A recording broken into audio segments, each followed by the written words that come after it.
네, 안녕하세요. 로열러더 로로쌤입니다. 자, 2021년 5월 12일 수요일 시황방송 시작하도록 하겠습니다. 바로 본론으로 들어와서 다우지수, 우리가 코스피에 원했던 모습을 다우가 보여주고 있습니다.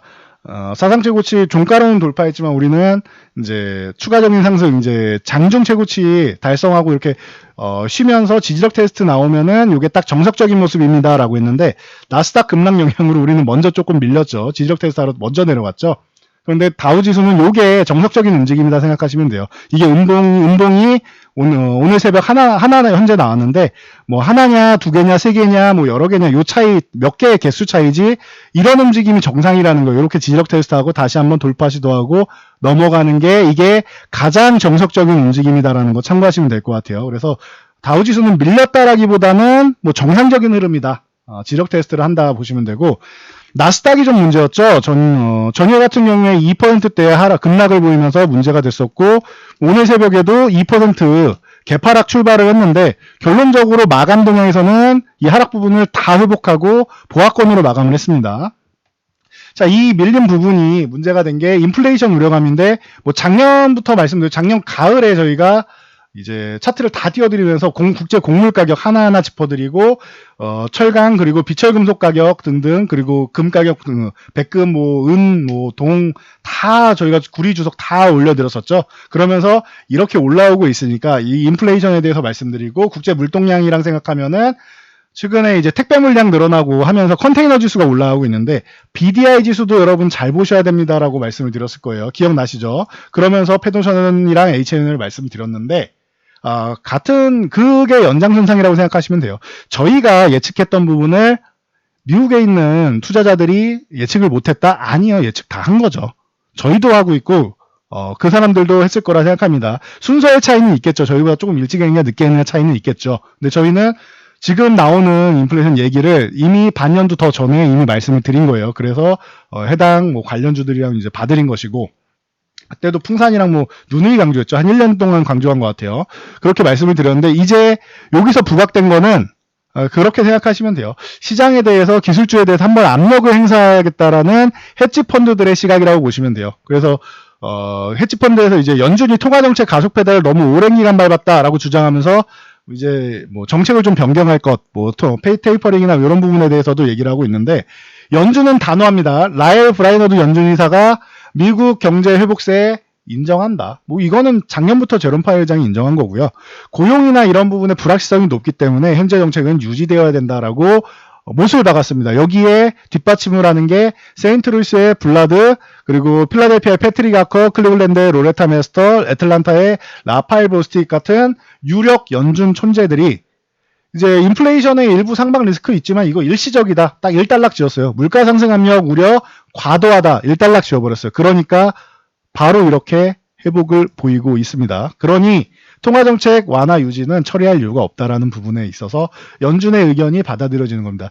잘 생각해 보시면은 저희가 2월, 3월에도 이때 어려움을 보일 때 뭐가 문제가 됐었어요? 국채금리. 이때 연준에서 뭔가 이제 직접 관여하기를 시장에서 지금 헤지펀드가 얘기하는 것처럼 관여하기를 바랬는데 연준이 아니다. 우리가 관여하면 나중에 관여했던 부분을 처리하는데 회수하는데도 시장에 충격을 줄 수 있다. 자체적으로 이 부분이 해소될 수 있고 일시적이라고 하면은 그냥 자연스럽게 해소되도록 놔두는 게 시장이 건강한 거다라고 연준에서 주장을 했는데 지금 국채금리 갖고 심각하게 얘기하지 않죠. 인플레이션도 연준은 마찬가지로 보는 것입니다. 그러면 여러분 깔끔해졌죠. 인플레이션 우려감 있다. 인플레이션에 대해서 나오는 것은 당연하다. 그런데 이 부분은 이미 작년부터 얘기했던 거고 작년 말부터 연준 제롬 파월도 얘기를 했었죠.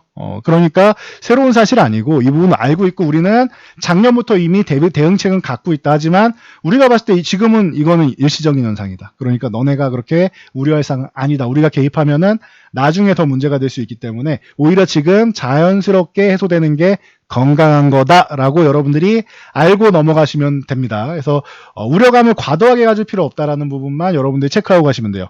그래서 여기서 보고 한 가지 더 말씀드리면은 정말로 여러분들 지금 시장이 공포 구간 같고 어려운 구간이면은 루비니 교수나 뭐 이런 닥터둠이라고 얘기하는 부정론 시장에 대해서 긍정론자들이 좀 부정론자들이 있죠.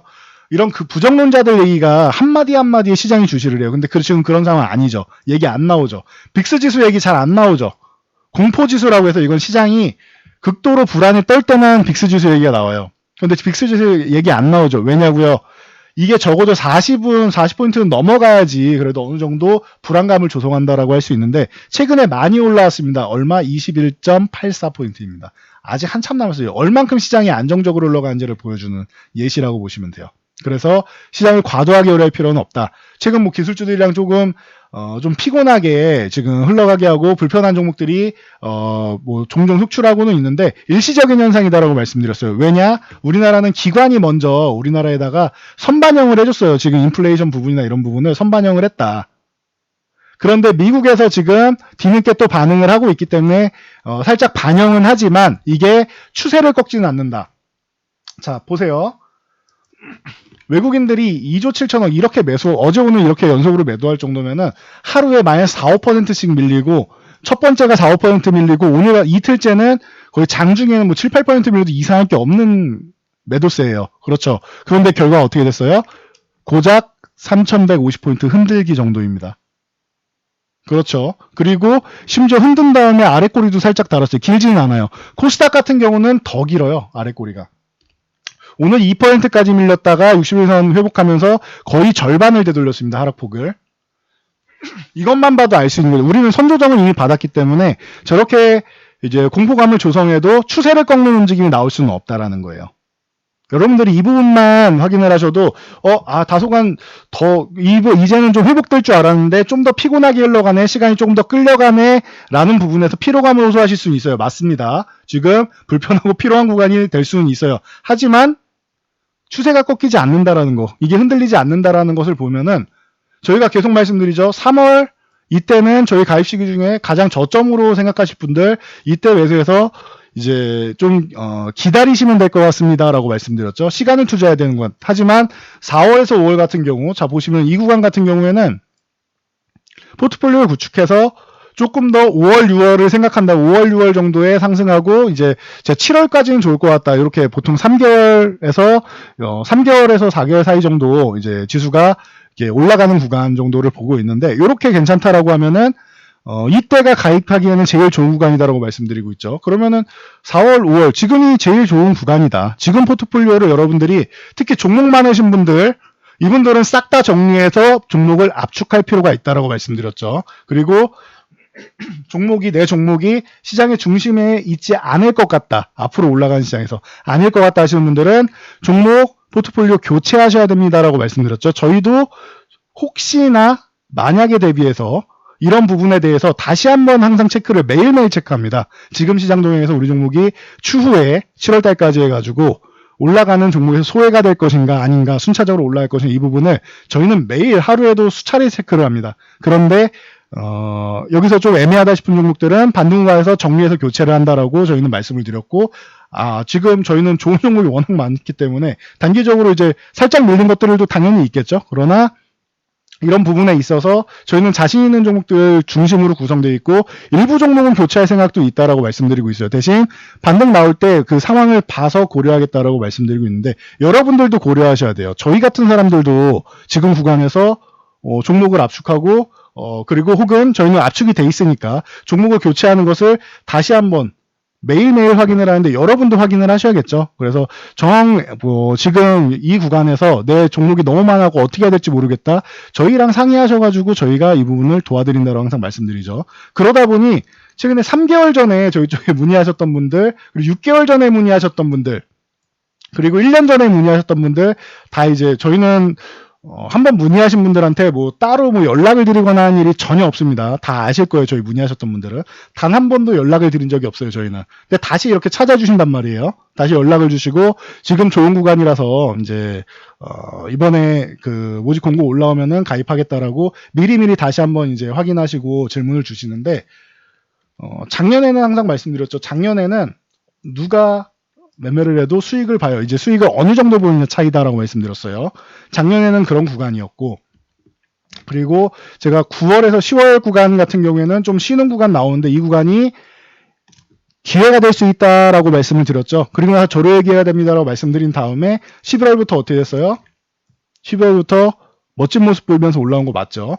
그럼 이때랑 굉장히 비슷하다고 제가 말씀드렸죠. 작년 9월, 10월 때 시장이 이렇게 눌러내렸던 구간하고 지금하고 굉장히 비슷하다라고 말씀을 드렸고, 아마도 제 생각에는 이런 구간이 앞으로 나올 것이다라고 말씀드렸어요. 이 부분을 이제 같이 누리실 분들이 이제 저희 쪽에 참여하시는 거고, 1년 전에 수익 많이 보셨던 분들 중에서 올해 수익을 좀 까먹으신 분들도 꽤 많이 있을 거예요. 올해 같은 경우에는.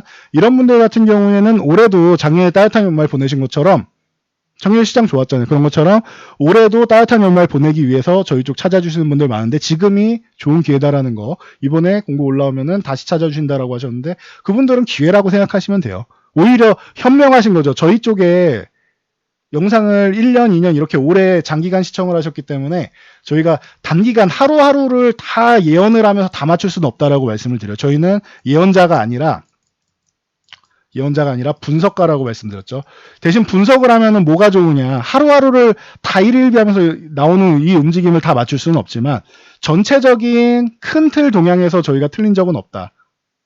이 부분은 여러분들도 저희 6개월 이상 시청하신 분들은 다들 알고 계실 거예요. 그러면은 올 연말에 따뜻하게 보내기 위해서 제일 중요한 구간은 언제냐? 지금 구간이라는 거죠.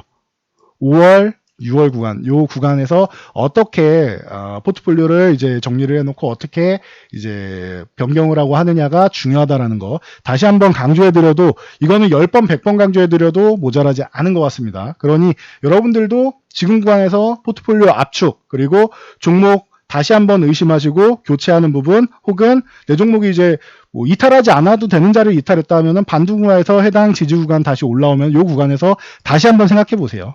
저희처럼 매일매일 2번, 3번 이렇게 고민하실 수는 없겠지만 반등이 이렇게 나올 때마다 한번 잘 생각해 보세요. 아니면은 지금 구간에서라도 교체하는 게 맞는지 잘 생각해 보세요. 그러면은 여러분들이 좋은 답변이 나올 거라고 생각합니다. 그래서 이 부분 잘 생각해 보시고 절호의 기회 놓치면 안 된다라는 거. 그래서 저희 찾아주실 분들은 지금부터 준비하시면 되고요.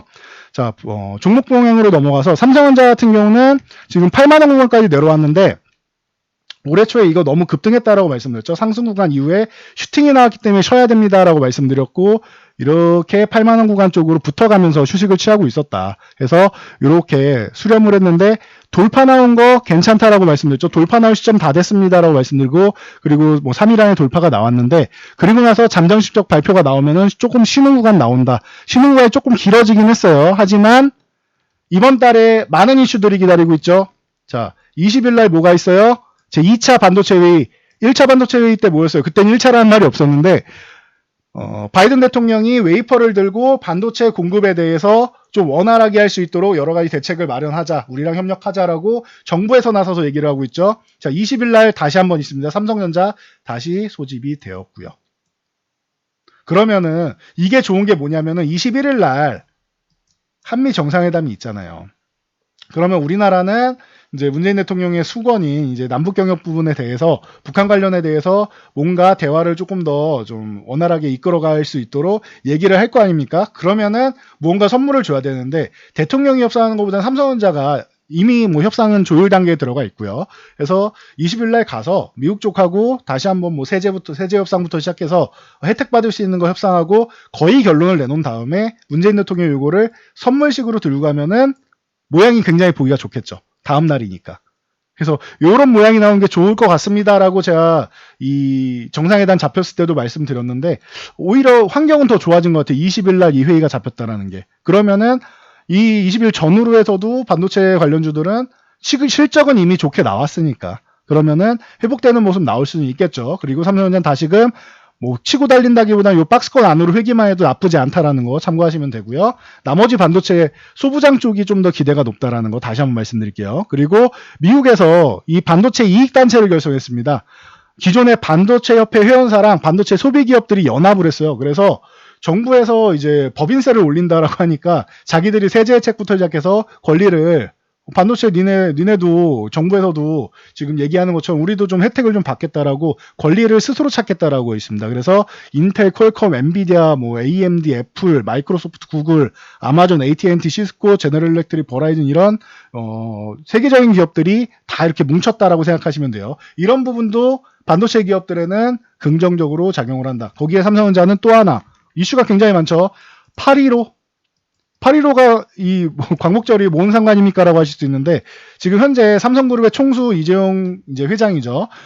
수감돼 있잖아요. 그럼 총수가 수감돼 있으면은 정말 큰 돈을 움직일 때 M&A나 이런 큰 비용을 움직일 때 좀 원활하게 움직이기가 좀 어렵다. 그런데 제가 수감될 때도 말씀드린 과거에 1년 동안 수감돼 있었고 그리고 8월 중순까지면은 반년 이상 수감돼 있는데 그러면은 남은 형량이 1년도 안 남기 때문에 대통령도 마지막 해죠. 그러면은 8.15 특사 같은 부분에 대해서 8.15 이제 사면에 대해서 이제 얘기가 나올 가능성이 높다라고 이미 실형이 확정됐을 때 말씀드렸는데 그 부분에 대해서 다시 한번 얘기가 솔솔 나오고 있죠. 거기에 홍남기 경제부총리도 이제 이 사면에 대해서 건의를 했다라고 얘기가 나오고 있고 계속 이런 소식을 들려드렸죠. 만약에 요거까지도 나온다라고 하면 삼성전자는 여러 가지 이슈에서 포함이 될 수 있다라는 거 참고하시면 돼요. 그리고 가장 기본적인 거 실적 좋고요.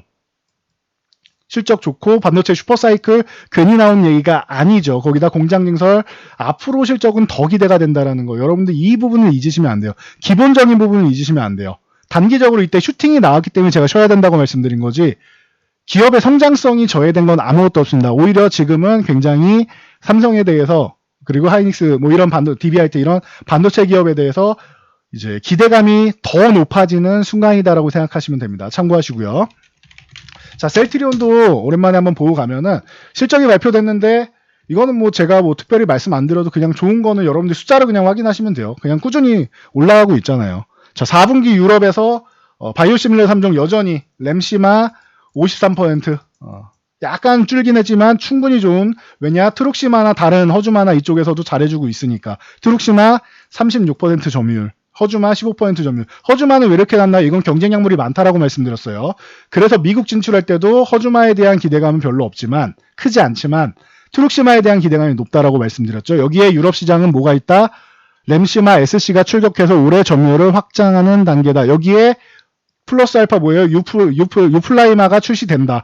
그러면은 6개월 전에 유플라이마랑 이제 램시마이스 이제 막 출시되고 레케노아주 같은 경우는 제가 언급도 안 했죠. 그 출시 전 그때랑 주가가 지금 똑같아요. 그러면은 이게 지금 주가가 합당한 거냐?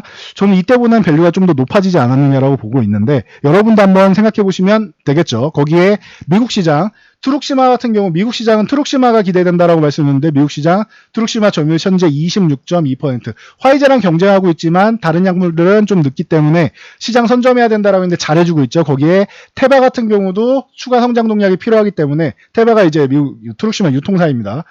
기존의 램시마를 유통했던 화이자랑은 다르다. 화이자는 램시마 아니어도 먹을 게 많고 지금 세계 최고의 기업 중 영업이익 기준으로 최고의 기업 중 하나지만 테바는 성장 동력이 필요해서 열심히 해줄 거다. 거기다 기존 유통망도 있다라고 했는데 잘해주고 있죠. 오케이.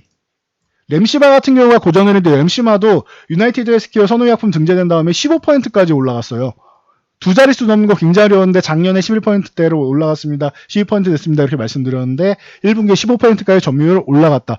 램시마는 제 생각보다 더 잘해주고 있습니다. 그래서 뭐 유럽 시장에서 램시마가 이제 약간 점유율을 줄었다라고 하면은 미국 시장에서 늘었기 때문에 그 부분은 상쇄될 수 있다라는 거. 그래서 실적도 계속 이제 꾸준히 좋아지는데 주가가 그대로인 게 탑당한가에 대해서는 여러분들이 판단하시면 될 것 같습니다. 거기에 이제 아까 말씀드린 이제 유플라이마 외에도 아바스틴 바이오시밀러도 연내 EMA에 유럽에다가 허가 신청 기다리고 있습니다. 매년 1개 이상의 바이오시밀러 출시한다라는 거 약속 지키고 있지요. 지키기 어려운 약속임에도 불구하고 지키고 있다라는 부분에 포인트를 맞추시면 실적이 어떻게 되는지는 자연스럽게 생각할 수 있죠.